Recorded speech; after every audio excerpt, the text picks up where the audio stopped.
একটা হোটেল কক্ষে ঢুকে চতুর্দিকে তাকিয়ে সুবর্ণা বলল, করিম ভাই, আপনি বললেন একটা অফিসে নিয়ে আসবেন, আমার চাকরির ব্যবস্থা করে দেবেন, কিন্তু এখানে নিয়ে আসলেন কেন? দরজা বন্ধ করে করিম বলল, ফুলের সুবাস নিতে এখানে নিয়ে আসলাম। সুবর্ণা বলল, কি বলছেন করিম ভাই, দরজা আটকালেন কেন?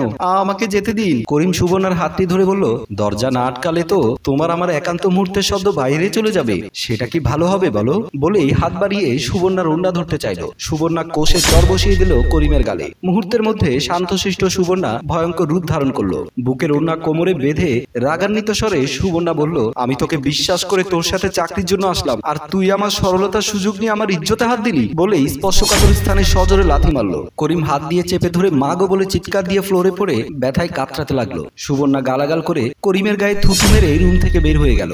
করিম ব্যথায় কাতরাচ্ছে। রোজি দরজা খুলতে 60 ঊর্ধ্বে পাওনাদার খলিল বাসার ভেতরে ঢুকে বলল, কি তোমার সমস্যা কি? রোজি বলল, ভাই আপনাকে তো বলেছি একটু সমস্যা আছে। খলিল একটু উত্তেজিত হয়ে বলল, তোমার সমস্যার কথা তো আমি বুঝলাম, কিন্তু তুমি তো তোমার সমস্যার কথাটা বুঝলে না। আমি তো আর উগান্ডার ভাষায় বলিনি, বাংলা ভাষায় তোমায় বলেছি, কিন্তু তুমি বুঝে যদি না বোঝার ভান করো তাহলে আর কি করা? রোজি বলল, খলিল ভাই আর কিছুদিন সময় চাইছি, এর মধ্যে আপনার টাকা আমি ব্যবস্থা করে দেব। আর সম্ভব না, আর কয়টা দিন যে আমি লাস্টিং করব সেটারই তো কোনো গ্যারান্টি নেই। তাই টাকা পয়সা যার কাছে যা পায় তাই আদায় করতে চায়। আপনি তো জানেন আমরা 3টা বোন চাকরি করতাম, কিন্তু কোম্পানির ম্যানেজারের সাথে একটু গন্ডগোল হবার কারণে চাকরি চলে গেছে। এখনো চাকরির ব্যবস্থা হয়নি, চাকরি পেলে আপনার টাকা ফেরত দিয়ে দেব। তাহলে আর এই বছরে টাকা পাওয়ার আশা করা যায় না। এমন সময় রোজির ছোট বোন কেয়া বাসার ভেতর থেকে বের হয়ে মেন দরজার সামনে আসলো। খলিল মনিকে দেখে চোখ বড় বড় করে তাকিয়ে আছে। পা থেকে মাথা পর্যন্ত দেখে বলল, তোমার ছোট বোনটাও তো মাশাআল্লাহ দারুণ দেখতে। আমার কাছে ভালো একটা ছেলে আছে, তুমি চাইলে ছোট বোনটাকে বিয়ে দিতে পারো। রোজি বলল, খলিল ভাই ও এখনো ছোট, ওর বিয়ের বয়স হয়নি। খলিল ঠোঁট বাঁকিয়ে বলল, গার্মেন্টসে চাকরি করার বয়স হয়েছে, কিন্তু বিয়ের বয়স হয়নি, তাই না? আমি ভালোর জন্য বলছি, ছেলের অনেক টাকা, তোমার বোনকে একবার দেখলে পাগল হয়ে যাবে। পা থেকে মাথা পর্যন্ত সোনা দিয়ে মুড়িয়ে দিয়ে বউ সাজিয়ে নিয়ে যাবে। আমার কথা মতো বিয়ে হলে আমার টাকা আর দিতে হবে না। রোজি বলল, আপনি এখন যান, আমাকে একটু ভাববার সময় দিন। খলিল বলল, ভাববার কিছু নেই, ভালো ছেলে, আমি চললাম, তুমি ফোন করলেই চলে আসবো। বলেই চলে গেল। কেয়া বলল, আপু আমি এখন বিয়ে করব না, তুমি উনাকে বলে দিও, বিয়ে না করে মানুষ থাকতে পারে না, বিয়ে না করলে কি হয়েছে?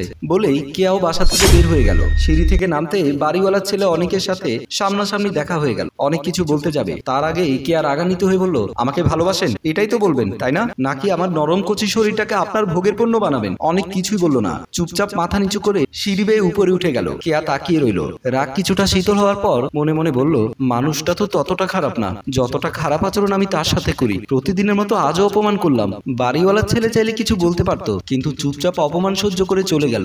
আজও হয়তো আমি ভুল করলাম। বলেই সিঁড়ি বেয়ে নিচে নেমে গেল। কলিং বেলের শব্দ শুনে রোজি দরজা খুলে দিল। করিম ভেতরে ঢুকে সালাম দিয়ে বলল, আপা আমার নাম করিম, সুবর্ণার আমি একই অফিসে চাকরি করতাম, ও বাসায় আছে, আপনি বসেন, আমি সুবর্ণাকে ডেকে দিচ্ছি। করিম ড্রয়িং রুমের ভেতরে চলে গেল। সুবর্ণা অসময়ে বিছানায় শুয়ে আছে। রোজি রুমের ভেতরে ঢুকে বিছানার পাশে বসে সুবর্ণাকে ডাক দিয়ে বলল, ওঠ, তোর সাথে কথা আছে। সুবর্ণা বলল, কি হয়েছে আপু? করিম নামের একটা লোক এসেছে। সুবর্ণা একটু ভাবনায় পড়ে গেল। রোজি বলল, কি হয়েছে? চুপ মেরে গেলি কেন? চিনিস তাকে?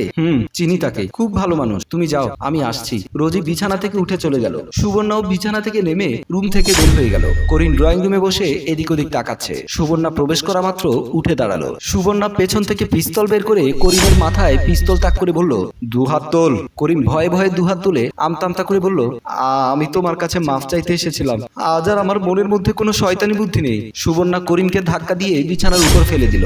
সোফার উপরে পা তুলে বলল, আমি তোর মতো পুরুষ মানুষকে বিশ্বাস করি না। বিশ্বাস করো, আমি সেদিনের ব্যবহারের জন্য দুঃখিত, সত্যি বলছি, আমি তোমার কাছে ক্ষমা চাইতে এসেছিলাম। কপালের উপর পিস্তল তাক করে বলল, যা, ক্ষমা করে দিলাম, এখন চলে যা। করিম বলল, সুবর্ণা মন থেকে বলছি, সেদিনের পর থেকে আমি শান্তি পাচ্ছি না। তোমার মতো একটা ভালো মেয়ের সাথে আমি চরম অন্যায় করেছি। আমি আমার পাপের প্রায়শ্চিত্ত করতে চাই, তুমি রাজি থাকলে তোমাকে বিয়ে করতে চাই। সুবর্ণা করিমের মুখে বিয়ের কথা শুনে আবার উত্তেজিত হয়ে বুকের উপরে পিস্তল ধরে বলল, তোরা সব কুত্তা বিয়ে করার নামে দেহটা ভোগ করার লাইসেন্স বানাতে চাস? একটা মানুষকে বিশ্বাস করে বিয়ে বসেছিলাম, কদিন পর লাথি মেরে চলে গেছে। আমার বড় আপুর কপালও আমার মতো, আর ভুল করতে চায় না, আর বিয়ে বসতে চায় না। করিম অনেক বোঝাবার চেষ্টা করলো। সুবর্ণা বলল, তুই ভয় পাস না, এটা খেলনা পিস্তল, শুধু নিজের ইজ্জত রক্ষা করার জন্য কাছে রেখেছি, তোকে আর অনুনয় বিনয় করতে হবে না, তুই চলে যা। করিম অনেক বোঝাবার পর যখন বুঝলো না তখন হাল ছেড়ে দিয়ে রুম থেকে বের হয়ে গেল। সুবর্ণা সোফার উপরে উদাস মনে বসে রইল।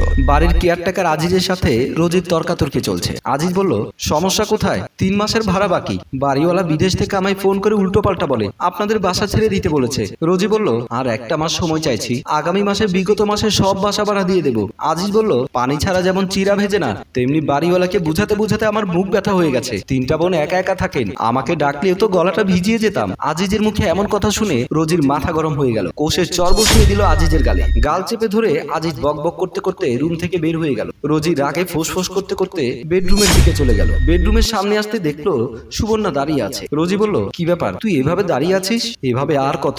রোজি বলল, এখন কি করব বল? আজিজ বাড়িওয়ালার ছেলের কাছে নির্ঘাত প্যাচ লাগাবে, বাসা তো মনে হয় আজই ছাড়তে হবে। সুবর্ণা বলল, এত চিন্তা করিস না, যা আছে কপালে তাই হবে। তা তুই কি কিছু ভেবে দেখলি? সুবর্ণা বলল, কি, কোন বিষয়ের কথা বলছো? রোজি বলল, করিম আসলেই তার ভুল বুঝতে পেরেছে। প্রতিদিন বাসায় এসে আমার পা ধরে বসে থাকে। পারলে ওকে ক্ষমা করে দিয়ে ওকে বিয়ে কর। আমার মনে হয় না ও তোর সাথে প্রতারণা করবে। সুবর্ণা বলল, আচ্ছা দেখি কি করা যায় বলে রুমের দিকে চলে গেল।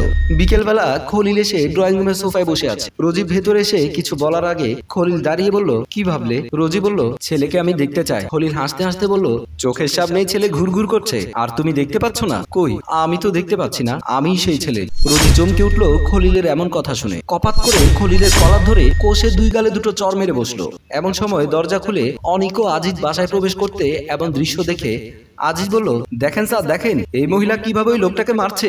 আমাকেও বিনা কারণে সকালে মারছিল। অনিক বলল, আপনি আপনার বাবার বয়সী মানুষটাকে এভাবে মারছেন কেন? রোজি বলল, ওকে আমার বাবার বয়সী বলছেন? ও আমার ছোট বোন কিয়াকে বিয়ে করতে চায়। আর আজিজকে কেন মেরেছে শুনবেন? ও আমাদের 3 বোনকে কুপ্রস্তাব দিয়েছে, সেজন্য ওকে মেরেছি। কথাটি শোনা মাত্র অনিক আজিজকে চর মেরে বলল, আজ থেকে তোর চাকরি শেষ। আব্বুকে যা বলার আমিই বলবো। তোর মতো বেয়াদব আমাদের বিল্ডিং এ আমি রাখবো না। আজিজ আর কোনো কথা না বলে মাথা নিচু করে বের হয়ে গেল। অনিক খলিলের কাছে গিয়ে বলল, আমার বাবা নয়, এই বাড়ির মালিক আমি। আর আজ থেকে জানবেন রোজি আপা আমার বড় বোন। এমন সময় কেয়া ড্রয়িং রুমে আসলো। কেয়াকে দেখে অনেক বলল, আর আমি কেয়াকে বিয়ে করব। কেয়া আজ আর কোনো কথা না বলে মাথা নিচু করে মুচকি মুচকি হাসছে। খলিল মাথা নিচু করে চলে গেল। রোজি অনেকের হাত ধরে কেয়ার হাতে তুলে দিয়ে বলল, ভাই, জীবনে অনেক কষ্ট করেছি আমরা 3 বোন, তুমি আমাদের আদরের বোনটাকে কখনোই কষ্ট দিও না। সবার মুখে হাসি ফুটলো। প্রিয় দর্শক, জীবনে কি পেলাম আর কি পেলাম না, জীবনে হতাশ হলে চলবে না। কষ্টের শেষে সুখ একদিন আসবে। গল্পটি ভালো লাগলে লাইক, কমেন্ট ও শেয়ার করে আমাদের সাথেই থাকুন। ধন্যবাদ।